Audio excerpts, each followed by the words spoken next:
Welcome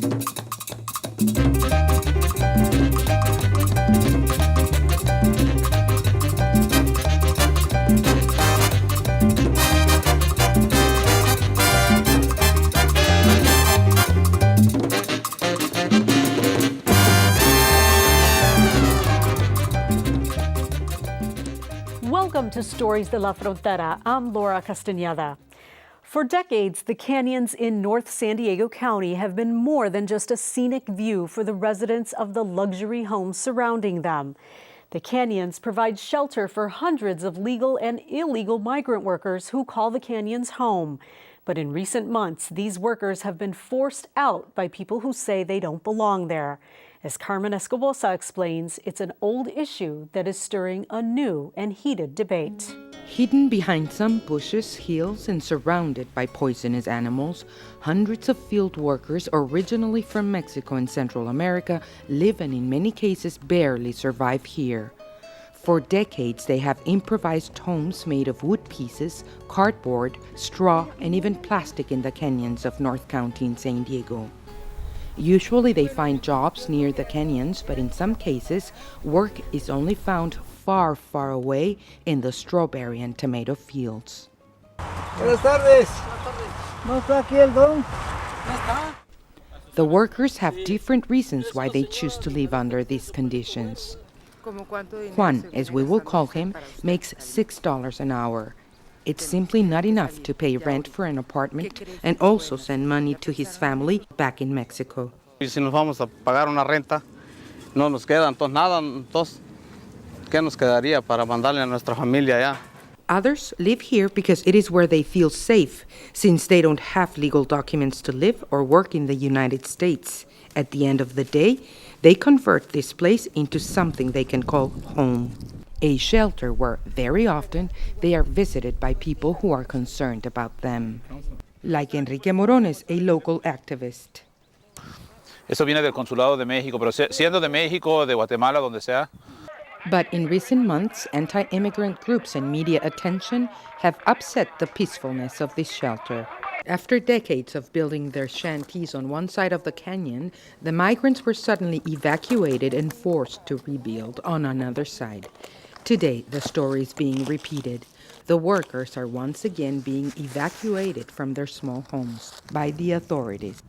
Yo no sé por qué nos discriminan pues tan feo, pues, si nosotros venimos a trabajar, no venimos a hacer males, somos gente de campo, gente de trabajo. Authorities claim the migrants are a threat to public health, and the developers want to reclaim the land where the canyons sit to build more luxurious homes. To Claudia Smith from the California Rural Legal Assistance, these are not the only reasons. What was planned this time was a phased shutdown of the encampment. They were going to wait until at least the end of the tomato season, which is still weeks away, to conduct nuisance abatement. Because of the Minutemen protests and because, frankly, Mayor Sanders pandered to them, what happened is that the encampment was shut down from one day to another. And we interviewed a lot of folks who said that they wouldn't be going back and forth, that they would be staying in San Diego because they can't get back and forth as easily anymore.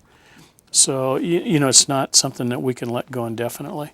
Whether that's a long-term solution or not, I don't know, but I think it's taken the immediacy out of the issue so that we don't have public confrontations between migrants and anti-migrant groups. The fact is that some residents from North County and followers of the Minutemen Project have their own views and reasons to demand their evacuation. And these have been posted on the internet through the Immigration Watchdog's website. There have been other instances in which residents of North County, along with the Minutemen, have organized cleanup sessions at the canyons, which have then turned sour due to the fact that they have not only picked up litter, but allegedly also personal belongings. People need to see this because we are going to end up with these shanty towns all over the United States. Those workers who still live in the canyons are afraid and are losing hope. De momento, pues nos asustamos. ¿Qué más le vamos a hacer? ¿Ver para dónde le vamos a dar o esperar a ver qué? Julia Adams, one of the most vocal residents against the migrants' presence at the canyons, did not answer our request for an interview. Jeff Schwilk, leader of the San Diego Minutemen, says, however, he is glad the Minutemen were able to assist the residents in their efforts to prompt the migrants' evacuation. We're trying to stretch city dollars to try to build more affordable housing throughout the community. But I think that there has to be some recognition paid to the fact that if employers are hiring certain groups of people, they can't just let them go back and sleep in canyons. Many others, either against the migrants' evacuation or for it, are awaiting the outcome. Some migrant workers are still without shelter, bedding down wherever they can. Others have returned to Mexico and Central America, but many more keep coming. Immigrant advocates continue offering help to the canyon dwellers, and the Minutemen are watching their every move. San Diego Mayor Jerry Sanders has suggested the only solution might be a federal housing program paid for through grants or an immigration agreement between Mexico and the U.S. Well, death is the end of our run on this earth. It is everyone's certain fate and is final. But for some worshipers of La Santa Muerte, or the Saint of Death, their icon is a kind and gentle being. She helps her followers reach a goal, she rids them of hexes, and she blesses them. However, the Catholic Church does not recognize this folk saint. Walk into any Catholic church anywhere in the world, and along with the image of Jesus, there are also many pictures and statues of some of the thousands of saints recognized by the Church. I live in the Virgin Mary, and I do believe in the saints. And I believe Jesus Christ died for our sins. For Felipe Salaya and other Catholics, believing in saints doesn't mean praying to these saints, but rather praying with them, asking them to talk to God on their behalf, just as worshipers might ask a friend to pray for them. Y cualquier santo se trata de alguien concreto que vivió. Eso es a lo que nosotros podemos llamar santo o santa. Father Rafael Romo Muñoz is the Archbishop of the Catholic Church in Tijuana. The Catholic Church is at odds with a group of people who consider themselves Catholic but have chosen to put their faith in someone called Santa Muerte, or the Saint of Death. Hablar de Santa Muerte significaría que se trata de un individuo que vivió. Y eso es un contrasentido. La Santa Muerte no existió. Walking through the streets and shops of Tijuana, one would never know that the Catholic Church does not acknowledge the existence of Santa Muerte. Por la ignorancia es por lo que se quiere venerar e idolatrar a la Santa Muerte, por ignorancia. Y otra también es, por el comercio. Vendors sell the image of the so-called saint on street corners, and the statuettes are even found among the official saints in many stores that sell religious items. Billy Ortega's family owns one of these shops. Sí, es una, fíjate que de todos, la Santa Muerte es uno de los santos que más pide, que más se vende. Santa Muerte is easy to spot among the many statuettes. It's depicted as both a male and female version of the Grim Reaper, and it comes dressed in many colors depending on what believers are praying for. Esta está en dorado, que es dinero, suerte.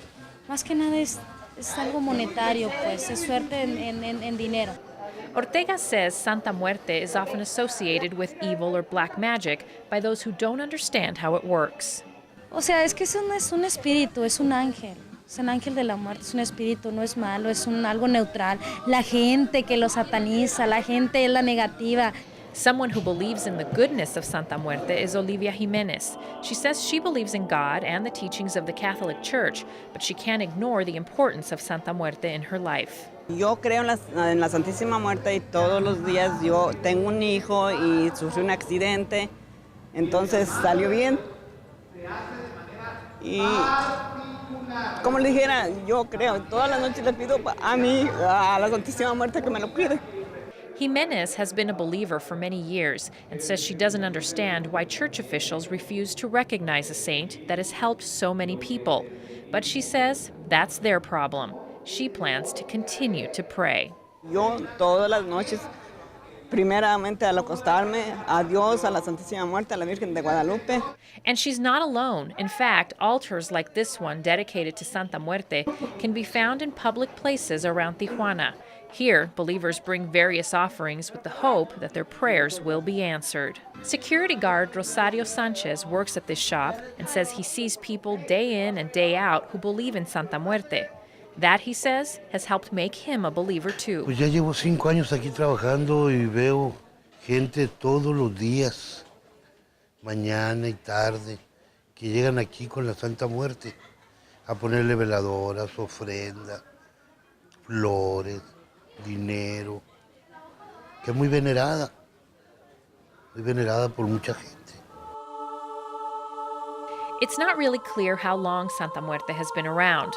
Some say it might go back as far as pre-Christian times to the Aztecs, but no matter when the belief began, the church stands firm on its teachings. While some view La Santa Muerte as a saint, other worshippers use her in association with black magic. Sometimes they call on her powers to cast love spells or to bring back lost lovers. Well, she's more likely to be seen on a Hollywood red carpet. But not too long ago, Susan Sarandon was found in an unlikely photo op. She headed to Tijuana to visit a school for some of Tijuana's poorest children. And as Jody Hammond tells us, the Oscar-winning actress is proud to play this supporting role. Behind big sunglasses, Susan Sarandon can exude glamour even with third-world poverty as a backdrop. And it's hard to imagine a more humble neighborhood than Colonia Fausto Gonzalez. Families here make their living from the huge mountain of trash that is Tijuana's main garbage dump. They are called basureros, or trash pickers. They make a meager living on the leftovers of others. But Sarandon isn't the only star around on this particular day. Taking center stage are elegantly dressed kindergarten graduates. Their performance has been made possible in part through Sarandon's financial support of their school. You forget how much you have, and it's good to be reminded. These are children of the basureros, and thanks to an American teacher, their future doesn't have to include the trash heap. There was no school here before 1992. That means these kids didn't go to school. And if they did, they had to walk 2 miles out to where the construction of the bridge is, on the other side of that. Can you imagine a 4 or 5-year-old doing that? David Lynch was a New York special education teacher back in 1980 when he made his first visit to Tijuana and saw the living conditions of the basureros. A quarter of a century later, his organization, called Responsibility, runs a preschool and kindergarten in the Colonia, complete with a computer lab. I'm very proud of myself today. I think, today is, a highlight for me in the 26 years. Lynch originally contacted Sarandon 7 years ago, asking her to donate something for a charity auction. She wanted to know more about his work in Tijuana. The school has inspired one of her favorite supporting roles as a benefactor. I am very moved by the people that work here, not just the kids, but I'm very moved by everyone who's dedicated their lives and those that have come back to teach here. That's an amazing story. Like most of the people here, Luis has never heard of Susan Sarandon, but he scores a photo op just the same. Even after devoting more than 25 years of his life to helping some of Tijuana's poorest families, David Lynch has lost none of his enthusiasm for the cause. He'll tell visitors, if you want to help someone for a day, give them food. Help them for a year, give them a tree. If you want to help someone for a lifetime, give them an education. As much happiness as this day brings, the realities of the surrounding poverty are everywhere. And it will take a huge commitment from these families for the education begun here to be continued. Teacher Lily Ferreira says work often wins out over school with the poor families of the Colonia. Humble work that is hard to imagine just across the border. I think imagination is one of the strongest gifts we're given, and no matter what's going on around you, if you can imagine your life different, if you can dream, then that's really where change happens. David Lynch used to live in Tijuana and taught at the school for many years. Now he runs his nonprofit organization called Responsibility from an office in San Isidro. The organization holds 2 fundraisers every year. And Susan Sarandon isn't his only high-profile donor. Television commentator Bill O'Reilly has been a generous contributor for more than a decade. Well, it's a sport that dates back to the Aztecs. Warriors fighting with masks. Today, lucha libre or freestyle wrestling is a thriving sport in Mexico, especially in Tijuana, where fans can't seem to get enough of one local hero. Inside this tiny Tijuana gymnasium, students train hard. Twice or 3 times a week, they show up. Vaya por él, vaya por él. Dedicated wrestling hopefuls with a dream of one day becoming professional. The workouts are grueling. Their coach, vámonos. tough. Búsquelo, vaya por él. But he's what really draws them in. Vaya por él. He is Miguel Lopez, a Tijuana native better known as Rey Misterio, a celebrity in the professional world of lucha libre. Pues yo la verdad, la lucha, a mí no me gustaba la lucha libre. Yo la verdad, yo pienso que yo me hice luchador por accidente, porque mi mamá sí era muy aficionada a la lucha libre. Ella nos llevaba a las funciones de lucha libre en una antigua arena de aquí de Tijuana, que está cerca de la línea. Over the years, Lopez's love for the sport grew. He began weightlifting and boxing until a trainer convinced him he had the natural physique of a lucha fighter. Lopez says he'll never forget his first professional match. Entonces ese día yo estaba ahí de espectador nada más y me dicen, hey, falta un luchador en la primera lucha. Yo me acuerdo que pues con vergüenza y todo, pues me puse la máscara y no sé ni qué nombre me pusieron, no recuerdo. Yo salí todo molido, todo golpeado al pecho. Y me acuerdo que al bajar del ring alguien aventó cigarros y yo descalzo los pisé y me quemé los pies. Y bueno, ahí venía brincando yo, pero venía contento. Quemado a los pies y todo golpeado, pero yo venía contento porque ya había luchado. And while lucha is a male-dominated sport, especially in Mexico, Lopez says he'll train any fighter who has passion, including his own niece. Peleele, mija, peleele. 29-year-old Lilia Varios is a lawyer by day and a wrestler by night. She goes by the name Metallica. Sí, porque yo soy profesional, como tú dijiste. Si me toca contra un hombre, pues me voy a tener que fajar y ponerme bigote si es posible. Pero ¿por qué no? Claro que a lo mejor no te voy a decir, lo voy a ganar, pero no le va a ser fácil ganarme. Perhaps one day be as famous as her uncle.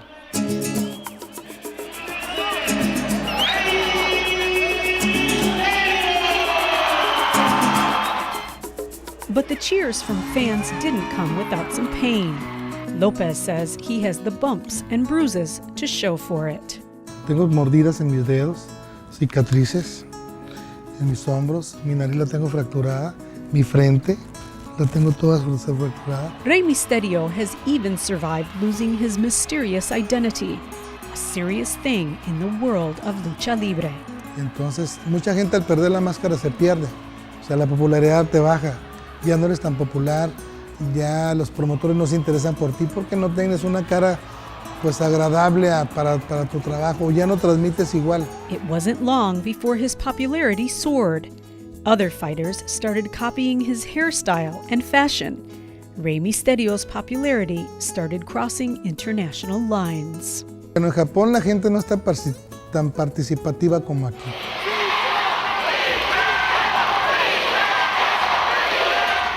But even after traveling the world, Lopez says his favorite place in the ring is still home in Tijuana.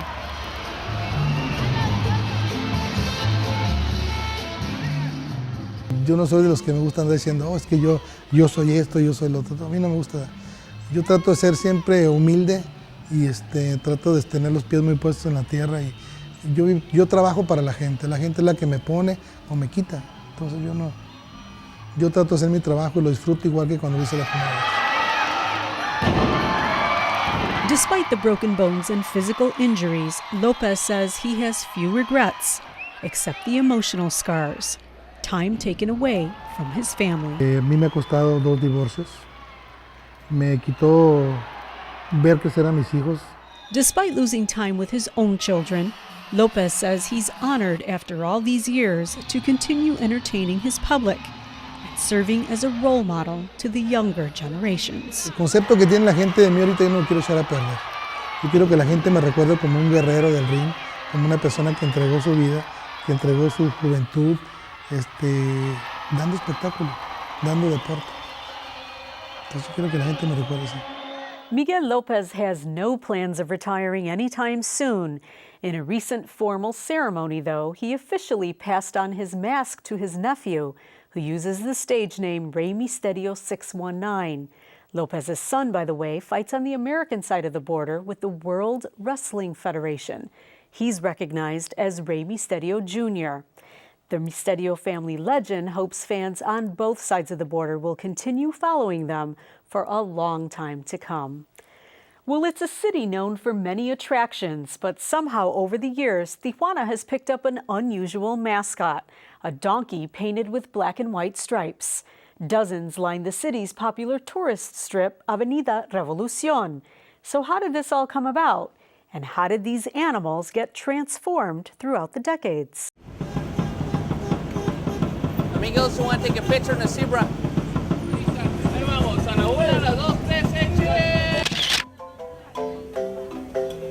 It's a picture that's worth 1,000 words. A donkey painted like a zebra. Come on, you're next. It's the heart of hundreds of photographs. Simple yet charming, and most important, memorable. Yeah, I know. Just a really Mexican scene to take home to the family. I equate it to Tijuana. Just from early childhood, I remember Tijuana and the painted burro. The animals are easy to spot on Avenida Revolucion. There are about 12 along the strip, each with a different setting and style. To those who see them daily, they're almost non-existent. But to tourists, they're an alluring sight, demanding attention and a smile. Oh my gosh! Look at that, Maria! You don't walk down the street in the mall in San Diego and see that. You don't see that. The origin of this icon dates back to the 1930s, during the height of Tijuana's Agua Caliente Casino. It was a time for great entertainment and spending for thousands of tourists, but casino entrepreneurs saw something more, an opportunity to market an old-fashioned image of Mexico in the casino, so visitors could take home a memory of their trip. Se van a ofrecer espectáculos muy especiales, muy sencillos, el conjunto de música mexicano con sus zarapes, el jarabe tapatío, algunas piezas de danza o de música exóticas. Professor Mario Reyes from the Autonomous University of Baja California notes that it was not long after that this image was taken to Avenida Revolucion. Back then, only a picture was sold. Now, nostalgia is also part of the sale. We drove down here and I saw it, and I remembered from when I was 5 years old, and my dad brought us down here and we got our picture taken. I don't really remember it other than seeing the photo. My mom still has it somewhere, and I saw it maybe 20 years ago. Others who have left their native Mexico come back to this border town and reminisce about the past. Para recordar, no es para recordar porque teníamos ganas de venir y divertirnos un rato. El turismo mexicano que trabaja en Estados Unidos pues vuelve a sus raíces, ¿no? Entonces siempre viene con lo más típico y para que no se lo olvide. Ironically, even though this picture is equated with Tijuana, experts say the image itself has no concrete roots in this border city. Although it was developed in Tijuana, the image reflects a traditional rural Mexico that was never really seen here. Nonetheless, tourists are drawn to it. Con montañas cubiertas con nieve típicas en México, que no son de aquí tampoco, con una figura con la indumentaria azteca, por ejemplo, que también no tiene nada que ver con nosotros, particularmente, ¿no?, en la región. And why the black and white stripes on the donkey? It was a technique developed for a better quality picture. Estuvimos batallando puesto que los burritos eran blancos o pardos, se perdían en las fotos, entonces no tenían mucho color. Entonces a uno de los pioneros se le empezó a pintarlo como cebra para identificarlo en las fotografías. Es de ahí que nace ya el burro cebra, ícono de Tijuana. Since then, the image has been marketed from buildings to t-shirts and shot glasses. The pictures have gone from black and white to color. I got it. This industry also holds a very democratic business sense. Every week, owners and their donkeys change locations so everyone can have a fair share of the market. Some locations have a higher flow of tourists than others, so with this rotation, they all reap the benefits of the most profitable areas. Go ahead, guys. Get a photo, take a picture. And as generations come and go, the picture that's worth 1,000 words still brings forth 1,000 memories. This iconic image keeps adapting to the times and, as always, gives another story to tell about Tijuana. These entrepreneurs enjoy a type of seniority along the popular tourist strip, and if a newcomer were to request a permit, the city would most likely reject it, citing a lack of space. Gracias for watching Stories de la Frontera. For more information on these stories or to purchase a copy of this program, log on to our website at www.storiesdelafrontera.org. I'm Laura Castañeda. Until next time, hasta la próxima.